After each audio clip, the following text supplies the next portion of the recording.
এটি একটি multimode gateway.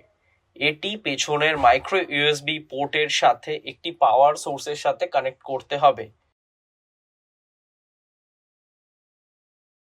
Power on করলে গেটওয়েতে দুটি লাইট জ্বলবে। যদি লাল লাইটটি ব্লিঙ্ক করে তাহলে এটি পেয়ারিং মোডে রয়েছে, যদি না করে পেছনের সাদা সুইচটা কয়েক সেকেন্ড ধরে চেপে ধরুন।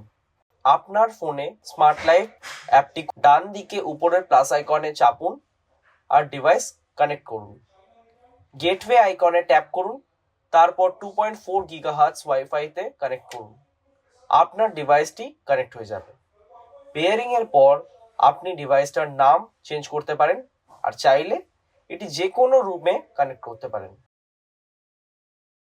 গেটওয়ে পেয়ার হয়ে গেছে এবং আপনি এতে ব্লুটুথ আর জিগবি ডিভাইস যোগ করতে পারেন।